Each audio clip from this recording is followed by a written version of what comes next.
Welcome to our Facebook Live. This is the newly revitalized Code Black team. Hey. Here we are, and we're taking questions, and here they come. And this one's for you. I'm gonna read all of them. Is that okay? Yeah, you read them. All right. This is like the Oscars, where we argue over who says and the winner is, or the Oscar goes to. I'm going to say you read them, Rob. That's how. There's no argument then. There's no argument. You take it away, babe. See, this is why we're a good team. Marcia, yes. What were your impressions after reading the first script of season 2? Well, it's a little bit of a double entendre, and I think they'll understand once they see the first episode. I'd say fasten your seatbelt. It's going to be an exciting ride. And a very bumpy one. And a very bumpy one, but exciting. You know, like we've been talking about, it's a very muscular show, a big show. There's a lot of action. Someone who's new to the show, not a sissy, kind of a handsome guy, beautiful muscles. He actually jumps out of a helicopter in episode 1. Who could I be talking about? Could be Yeah. somebody else. I know. Don't know who. It's brought a lot of pizzazz to the show. I will only say that when they asked me to come on to Code Black, first of all, I love the show, but when they said you get to fly around in helicopters in your very first scene and jump 35 feet into the Pacific Ocean to rescue somebody, I was like, yeah, I'll do that. He's like, I'll do my own stuff. I'm doing it. My reaction to reading the first script was... They didn't ask you the question. This was a They whole... asked me the question. 4784. Oh, here's our codes. This is like the real... this is real stuff. 478. Oh, we're back. Rob. I have a Rob question for you. Colonel Willis. To Rob, about Colonel Ethan Willis. That is my character on Code Black. What makes him tick? Well, first of all, he is a member of the elite Army combat trauma unit, recently stationed in Afghanistan. This is all factual.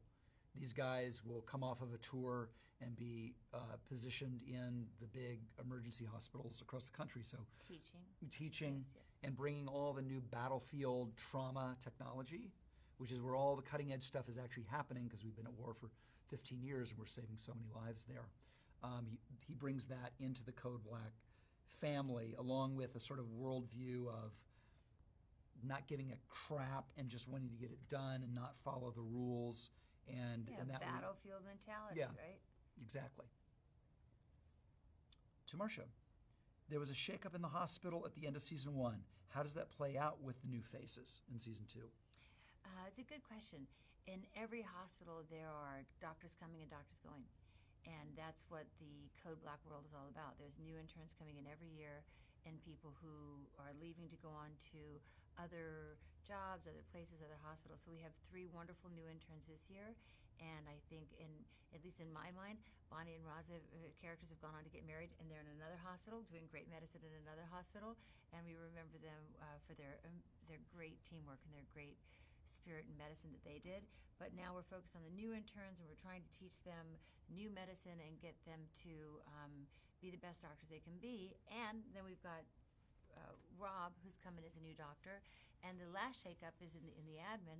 We have Campbell, who's now running the ER and the OR, and he's a bit of a stick in the mud on some level, don't you think, Rob? Yeah, I mean, my early nemesis is Dr. Campbell. And what I love about the show is the nuanced writing. On one hand, you have very meat and potatoes, relatable, visceral, emotional stories. But then you have the nuances of this budding a power play. In the middle of a hospital, a power play. Where he's not wrong, and I'm not wrong, but yet we're both at loggerheads. And that's a very sort of nuanced, subtle piece of writing in a world where it's very, very Campbell graphic. follows rules, and sometimes when you're saving lives, you can't follow the rules. You've got to break the rules. But sometimes when you break the rules, you lose a life. So that's the battle that we're in the middle of. To Rob, what's your character's approach to ER medicine? One of the things we're learning... Get her done. Yeah, get it done. One of the things we're learning in critical combat care is what they call a golden hour. The golden hour is that moment between the injury and being treated. If you can shrink the golden hour and bring the ER and trauma to the patient, the survival rates go through the roof. So this is not only true, interesting, and all of that, but it's a great engine for storytelling. And that's how you come to meet me. I'm in a helicopter taking the medicine to the victim on the beach. So it's a nice kismet of authenticity and dramatic storytelling, which is also what I think the show does really well, is the realism. Marcia, what season two scene made your jaw drop? I know what that one is. What? The one we haven't shot yet.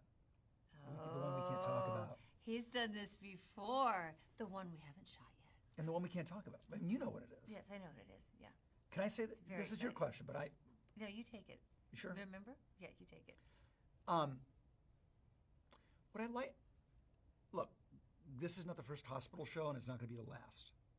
And the reason that they're evergreens and that they work is because everyone can relate to the stakes. It's legitimately life and death. It's eminently relatable. You tune it in and you're completely there. What differentiates this is the rules the show plays by. And there is a scene coming up in episode 4. In episode 4. We're getting ready to shoot. Yeah, that we're getting ready to shoot, that will make the audience go, oh, these guys are not playing around.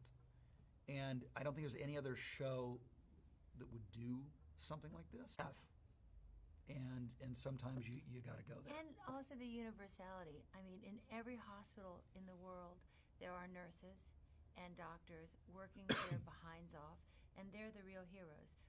Off for not a lot of money, with all of their heart and all of their compassion, working to save the life of a stranger who they didn't know that person 5 minutes before, and now that person is the most valuable moment and person in that nurse's or doctor's life. So to us, those are the real heroes, and we get to trail these nurses and trail these doctors and see how they work. And at the end of the day, as Louis Guzman so beautifully says, we're paying homage to the nurses and doctors who are doing the real work. And as an actor, you get to play, there's all kind of heroes you can play. You can have a cape and a cool mask and drive a cool car and have great technology. That's one type of hero. This type of hero is really satisfying to be able to play because they actually exist, and they're every bit as heroic as anything you would see in a Marvel movie. Thanks for watching.